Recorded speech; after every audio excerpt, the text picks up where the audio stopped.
اللہ رب العزت کی بارگاہ میں امام اور مؤذن کی بڑی شان ہے، بڑا مقام ہے۔ یقیناً جو شخص مصلی امامت پر کھڑے ہو کر نماز پڑھا رہا ہے، امامت کروا رہا ہے، وہ بڑی شان والا ہے۔ حضور علیہ السلام نے ارشاد فرمایا کہ امام تمہاری نمازوں کا امین ہے، تو جو نمازوں کا امین ہے یقیناً وہ بڑی شان والا ہے۔ امامت کے مصلی پر کھڑا ہو کر امامت کروانے والا یہ بھی عظمتوں والا ہے، اس کی بھی بڑی شان ہے۔ اور جو شخص اذان دیتا ہے، مؤذن ہے، لوگوں کو نماز کی طرف بلاتا ہے، اس مؤذن کی بھی بڑی شان ہے۔ میں چند باتیں مؤذن کے حوالے سے عرض کرنا چاہوں گا کہ جو مؤذن ہوتے ہیں، اذان دینے والے ہوتے ہیں،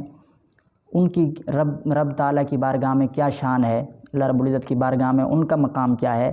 اس حوالے سے قرآن پاک کی ایک آیہ کریمہ ہے، اللہ رب العزت نے ارشاد فرمایا وَمَنْ أَحْسَنُ قَوْلًا مِّمَّنْ دَعَا إِلَى اللَّهِ، کہ اس سے زیادہ اچھا قول کس کا ہے کہ جو بلاتا ہے اللہ رب العزت کی طرف،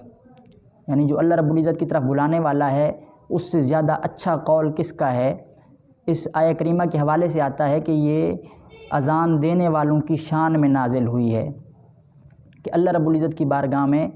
اذان دینے والوں کا مقام کیا ہے، کہ اللہ رب العزت کی بارگاہ میں ان کا مقام یہ ہے کہ اللہ رب العزت فرماتا ہے وَمَنْ أَحْسَنُ قَوْلًا مِّمَّنْ دَعَا إِلَى اللَّهِ، کہ ان سے زیادہ اچھا قول کن کا ہے کہ جو اللہ کی طرف بلاتے ہیں، یعنی اللہ رب العزت کو ان کا قول ہی بڑا پسند ہے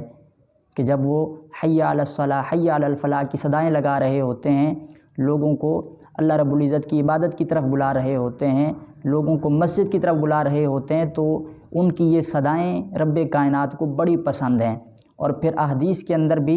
مؤذن کے حوالے سے حضور علیہ السلام نے متعدد جگہوں پر فرمایا۔ ایک روایت میں آتا ہے، اس روایت کے جو راوی ہیں وہ حضرت ابو سعید خدری رضی اللہ تعالیٰ عنہ ہیں۔ آپ فرماتے ہیں کہ حضور علیہ السلام نے ارشاد فرمایا کہ مؤذن جب اذان دیتا ہے تو جہاں تک اس کی آواز جاتی ہے اس جگہ تک جتنی بھی خشک اور تر چیزیں ہیں یہ ساری مؤذن کے حق میں مغفرت کی دعا کرتی ہیں۔ تو جہاں تک مؤذن کی آواز جاتی ہے ہر چیز اس کے لیے جو ہے بخشش اور مغفرت کی دعا کر رہی ہوتی ہے۔ بلکہ حضور علیہ السلام نے ارشاد فرمایا، حضرت معاویہ رضی اللہ تعالیٰ عنہ وہ اس حدیث پاک کے راوی ہیں، آپ فرماتے ہیں سمعت رسول اللہ صلی اللہ علیہ وسلم، میں نے حضور علیہ السلام کو فرماتے ہوئے سنا، حضور علیہ السلام نے ارشاد فرمایا المؤذنون اطول الناس اعناقا یوم القیامہ، کہ قیامت کے دن سب سے زیادہ لمبی گردنیں وہ اذان دینے والوں کی ہوں گی۔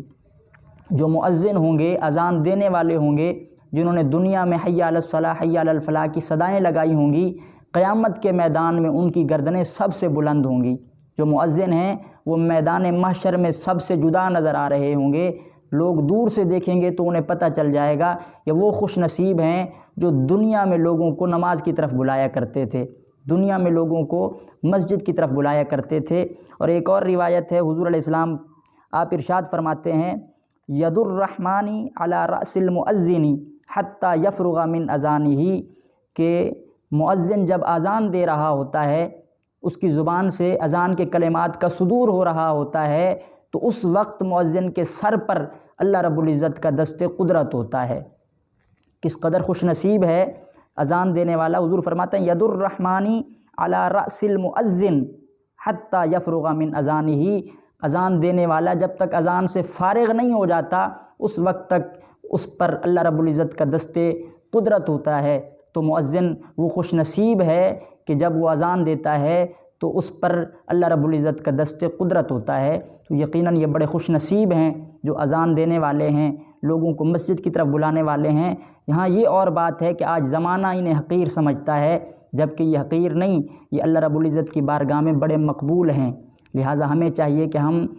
جو مسجد کے مؤذن ہیں، اذان دینے والے ہیں، ان کی قدر کریں۔ یقیناً ہم ان کی قدر کریں گے تو ان کی قدر کا صدقہ اللہ رب العزت ہم پر بھی قیامت کے دن کرم فرمائے گا۔